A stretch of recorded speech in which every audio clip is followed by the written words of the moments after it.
Welcome to TC24 TV. నేను మీ దివ్య. Station Ganapuram నియోజకవర్గం జఫర్గఢ్ మండలం వెంకటాపూర్ కార్నర్ మీటింగ్లో సిపిఎం పార్టీ నాయకులు మద్దతు తెలిపారు.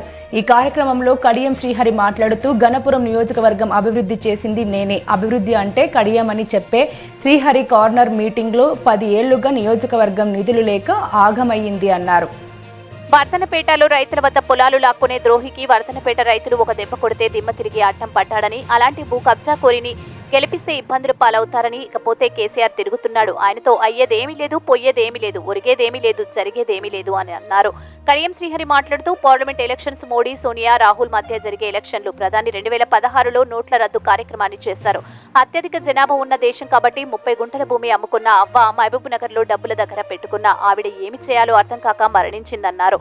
సమయం కూడా ఇవ్వలేదని మాట్లాడారు. పేదల నిరుపేదల కష్ట సుఖాలను చూసే పార్టీ అంటూ ఉంటే అది ఒక్క కాంగ్రెస్ అని మేనిఫెస్టోలో ప్రవేశపెట్టిన 6 గ్యారంటీలను తప్పక నెరవేరుస్తామని ఈ సందర్భంగా హామీ ఇస్తున్నానని అన్నారు.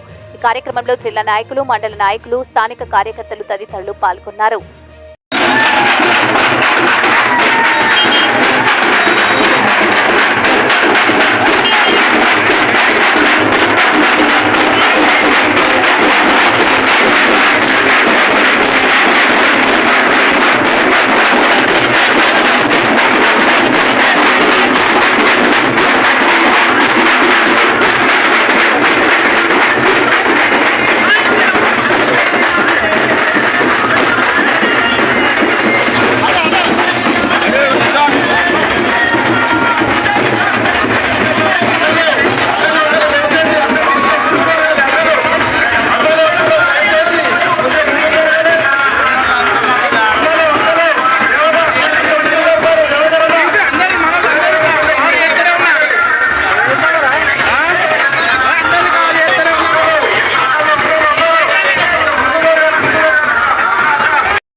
పని చేయలేదు.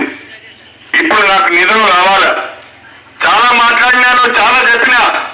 అవన్నీ చేయాలి అంటే స్టేషన్ గన్పూర్ నియోజకవర్గం పైన ముఖ్యమంత్రి గారు మీరు ప్రత్యేక దృష్టి పెట్టాలి, ఎక్కువ నిధులు ఇవ్వాలి అని అడిగాను. అన్న మీరు రండి, స్టేషన్ గన్పూర్ కావాల్సిన అన్ని అభివృద్ధి కార్యక్రమాలు చేసే బాధ్యత నాది అని చెప్పి ముఖ్యమంత్రి గారు చెప్పారు.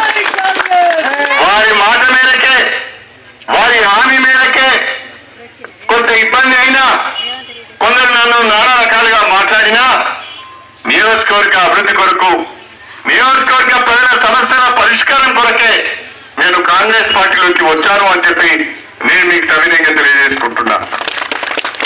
ప్రధానంగా 10 ఏళ్ల నుంచి ఒక్క ఇల్లు రాలే. నేను ఎన్నికలప్పుడు ఏ ఊరికి పోయినా మా అక్కలు చెల్లెలందరూ నిలదీసేది నన్ను, 10 ఏళ్ళైందా ఒక్క ఇల్లు ఇవ్వలేదు అని. ఇప్పుడు ముఖ్యమంత్రి గారు ప్రతి నియోజకవర్గానికి 3500 ఇందిరమ్మ ఇల్లు ఇస్తున్నారు. నేనన్నాను 10 ఏళ్ళు ఇల్లు రాలేదు, మాకు 3500 ఇల్లు సరిపోవు, కనీసం మాకొక 7000 ఇందిరమ్మ ఇల్లు కావాలని అడిగాను. మనకు 7000 ఇందిరమ్మ ఇల్లు రాబోతున్నాయి. ఇల్లు లేని ప్రతి పేదకు కూడా అర్హతను బట్టి రాజకీయాలకు సంబంధం లేకుండా నేను ఇల్లు మంజూరు చేస్తానని చెప్పి ఈ సందర్భంగా నేను సవినయంగా తెలియజేసుకుంటున్నాను. ఇందిరమ్మ ఇళ్ల మంజూరీ కూడా త్వరలోనే గ్రామ స్థాయిలో ఇందిరమ్మ కమిటీలు రాబోతున్నాయి. పథకాలు అమలు చేయాలన్నా, పదవులు ఇవ్వాలన్నా, ఇందిరమ్మ ఇల్లు మంజూరు చేయాలన్నా ఇందిరమ్మ కమిటీల ద్వారానే అవి నిర్ణయం జరుగుతుంది అని చెప్పి ఈ సందర్భంగా గుర్తు చేస్తున్నా. కాబట్టి మీ అందరికి విజ్ఞప్తి చేస్తున్నా, ఏదన్నా మీ అందరితో మాట్లాడి చేయడం జరుగుతుంది. మీ అభిప్రాయాల మేరకే చేయడం జరుగుతుంది తప్ప ఎవరో చెప్పిందని చేయడం జరగదు అని చెప్పి ఈ సందర్భంగా గుర్తు చేస్తున్నా. నేను ఇంకొక మాట చెప్తున్నా, రేపు నెల రోజులకే, ఈ ఎన్నికలు ముగిసిన నెల రోజులకే మళ్ళీ స్థానిక సంస్థలకు ఎన్నికలు రాబోతున్నాయి. సర్పంచ్ ఎన్నికలు వస్తున్నాయి, ఎంపీటీసీ ఎన్నికలు వస్తున్నాయి, జెడ్పీటీసీ ఎన్నికలు వస్తున్నాయి. అదేవిధంగా సొసైటీ ఎన్నికలు వస్తున్నాయి, ఇందిరమ్మ కమిటీలు వస్తున్నాయి. వీటన్నిటిలో మీకు అవకాశం రావాలి అంటే మీరు కష్టపడాలి. ఎవరైతే కష్టపడతారో, ఎవరైతే గ్రామాల్లో వాళ్ళ బూత్ పరిధిలో ఫలితాలు తెస్తారో వాళ్ళకే రేపు అవకాశాలు తప్పకుండా ఉంటాయి అని చెప్పి ఈ సందర్భంగా నేను గుర్తు చేస్తున్నాను. రైతుల పొలాలు లాక్కుంటున్నాడని వర్ధన్నపేట రైతులు ఒక దెబ్బ కొడితే తిరిగి అడ్డం పడ్డాడని చెప్పి ఈ సందర్భంగా తెలియజేసుకుంటున్నాడు. ఆయన మళ్ళా ఇప్పుడు వస్తున్నాడు,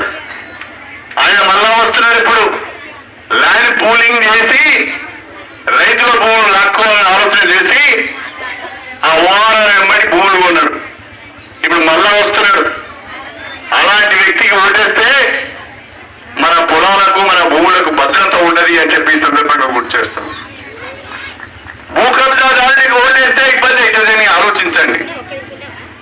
అదేవిధంగా బీఆర్ఎస్ అయితే లేచే పరిస్థితులు లేదు, ప్రజలు కేసీఆర్ ను నమ్మే పరిస్థితులు లేదు.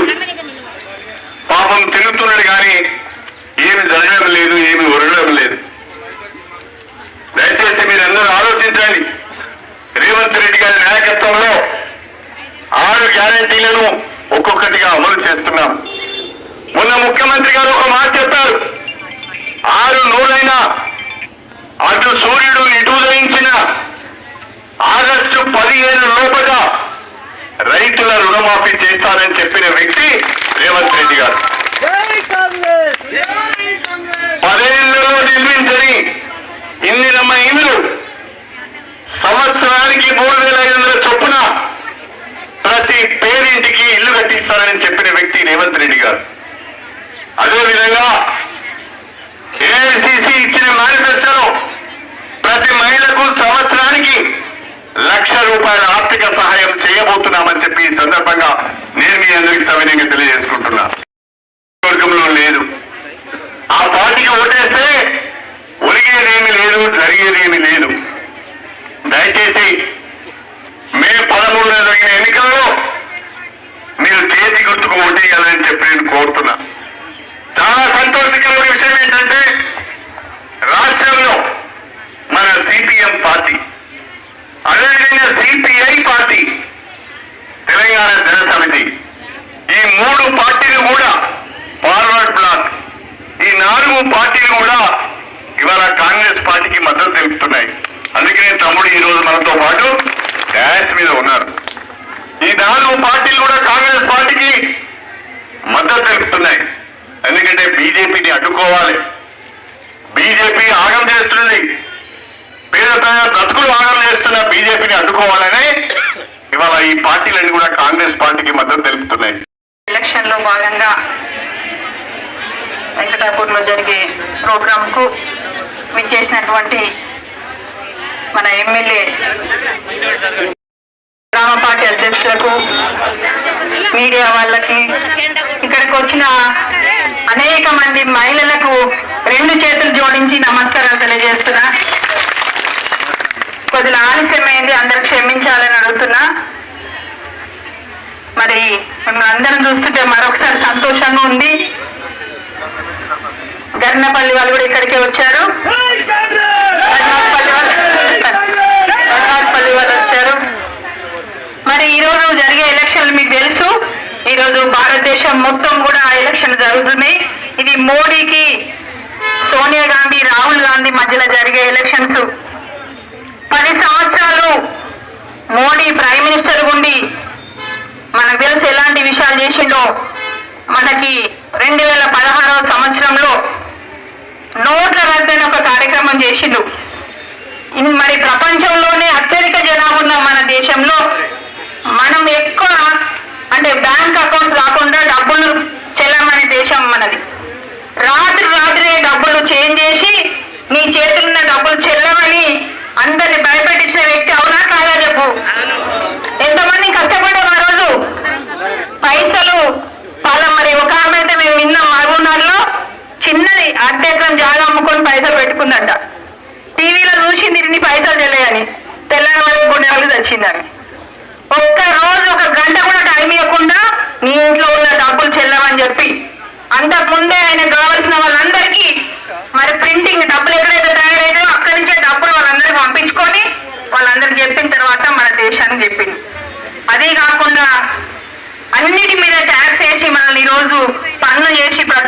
సమయంలో మరి ధరలు పెంచి ఏది కొనకుండా చేసింది ఈరోజు మోడీ గారు. లేదు, కుటుంబ సభ్యులే బాగుపడ్డారు, కుటుంబం అంతా అవినీతికి పాల్పడ్డది. ఈ ప్రభుత్వం పోవాలి, తెలంగాణ ఇచ్చిన సోనియమ్మకు ఓటేయాలని ఆలోచించి కాంగ్రెస్ పార్టీకి ఓటేసి గెలిపించారు. మీ అందరి ఆశీర్వాదంతో నేను ఎమ్మెల్యేగా పోటీ చేసిన సందర్భంగా గ్రామాన తిరిగి అవకాశం ఇవ్వండి, అనేక అభివృద్ధి కార్యక్రమాలు చేస్తాను అని చెప్పాను. మీ గ్రామాలను బాగు చేస్తా, ఈ నియోజకవర్గాన్ని బాగు చేస్తా అని చెప్పాను. నేనైతే గెలిచాను, కానీ రాష్ట్రంలో టిఆర్ఎస్ ప్రభుత్వం రాలే, సోనియమ్మ నాయకత్వంలో, రేవంత్ రెడ్డి నాయకత్వంలో కాంగ్రెస్ ప్రభుత్వం వచ్చింది. ఈ పరిస్థితులలో ఏమి చేయాలి, నియోజకవర్గ ప్రజలకు ఇచ్చిన మాటను ఎట్లా నిలబెట్టుకోవాలి, గ్రామాలను ఎట్లా అభివృద్ధి చేయాలి అని ఆలోచించాను. అంతేకాకుండా రోజు రోజుకు టిఆర్ఎస్ పార్టీ, కేసీఆర్ కుటుంబం మీద వస్తున్న అవినీతి ఆరోపణలు, భూ కబ్జాలు, స్వయంగా కేసీఆర్ బిడ్డ మహిళ కవిత లిక్కర్ స్కామ్ లో ఇరుక్కొని తిహార్ జైల్లో ఉండడంతో ఇంకా ఈ అవినీతికి నిలయమైన కేసీఆర్ కుటుంబంలో నడవలేను అని భావించి రేవంత్ రెడ్డి గారి నాయకత్వంలో, సోనియా గాంధీ గారి నాయకత్వంలో రాష్ట్రంలో కాంగ్రెస్ పార్టీని పటిష్టం చేయాలి, గ్రామాలను అభివృద్ధి చేయాలని చెప్పి నేను కాంగ్రెస్ పార్టీలో చేరాను అని చెప్పి సందర్భంగా తెలియజేస్తున్నాను. నేను కాంగ్రెస్ పార్టీ ఇంటికి వచ్చాను. ప్రభుత్వ పథకాలను అమలు చేసే విషయంలో కానీ మొదటి నుంచి కాంగ్రెస్ పార్టీని పట్టుకొని ఉన్న వాళ్లకు మొదటి ప్రాధాన్యత ఉంటది అని చెప్పి సందర్భంగా తెలియజేస్తున్నాను. ఆ తర్వాతనే మీకింత చికింతో అన్నం పెట్టి నాతో వచ్చిన వాళ్ళకింత పప్పు పచ్చి పులుసు పెడతా అని చెప్పి ఈ సందర్భంగా తెలియజేసుకుంటున్నాను. మీకు ఆ అనుమానం అవసరం లేదు. నాకు ఏ పార్టీ మీద కోపం లేదు, ద్వేషం లేదు. నాకు కావాల్సిందంతా నిధులు రావాలి, నియోజకవర్గాన్ని మనం బాగు చేసుకోవాలి. 10 ఏళ్ళైంది, ఏ గ్రామంలో ఏం పని జరగలేదు. మొన్నటి వరకు ఉన్నైనా గ్రామాలకు రావడం, ఎగరడం, దుర్గడమే తప్ప చేసింది ఏమీ లేదు. మొన్నటి వరకు ఉన్నైనా పనులు అమ్ముకున్నాడు, మొన్నటి వరకు ఉన్నైనా పదవులు అమ్ముకున్నాడు, మొన్నటి వరకు ఉన్నైనా దళిత బంధు కూడా అమ్ముకున్నాడు. ఇప్పుడు మళ్ళీ వస్తున్నారు వీళ్ళంతా మీ దగ్గరికి. ఒక ఆయనేమో పక్క నియోజకవర్గంలో ఎమ్మెల్యేని చేస్తే రైతుల భూములు లాక్కున్నాడు, భూ కబ్జాలకు పాల్పడ్డాడు. ఇంకో ఆయనేమో ఎమ్మెల్యేని చేస్తే దళితులకు కూడా దళిత బంధు కమిషన్లు తీసుకొని ఇచ్చాడు. ప్రతి పనికి కమిషన్ తీసుకున్నాడు, ప్రతి పదవికి డబ్బులు తీసుకున్నాడు. నేను అలాంటి వాడిని కాదు. నేను ఎవరి దగ్గర లంచం తీసుకోలేదు, నేను ఎవరిని మోసం చేయలేదు, ఎక్కడ భూ కబ్జాలకు పాల్పడలేదు. నేను ఇచ్చిన అవకాశాన్ని సద్వినియోగం చేసుకొని వెంకటాపూర్ గ్రామాన్ని అభివృద్ధి చేసిన. ఇవాళ ఈ వెంకటాపూర్లో ఈ డబుల్ రోడ్ ఉంది అంటే మొదట్లో వేసిన సింగిల్ రోడ్ నేనే ఉన్నప్పుడు వేసిందే, మళ్ళీ ఈ డబుల్ రోడ్ కూడా నేను ఎంపీగా ఉన్నప్పుడు వేసింది అని చెప్పి సందర్భంగా తెలియజేస్తున్నాను. నాకు పడని వాళ్ళు లేకుంటే నాకు వ్యతిరేకమైన పార్టీ వాళ్ళు వీళ్ళు అని చెప్పి నేను చూడలే అన్నాడు. అంటే అందరూ కూడా స్టేషన్ గన్పూర్ నియోజకవర్గ ప్రజలనే ఆలోచనతో చూశాను. ఒక మంచి అవకాశం వచ్చింది. ఇవాళ ఎమ్మెల్యేగా నేను కాంగ్రెస్ పార్టీలోకి వచ్చాను. రాష్ట్రంలో కాంగ్రెస్ ప్రభుత్వము, కాంగ్రెస్ పార్టీ అధికారంలో ఉన్నది.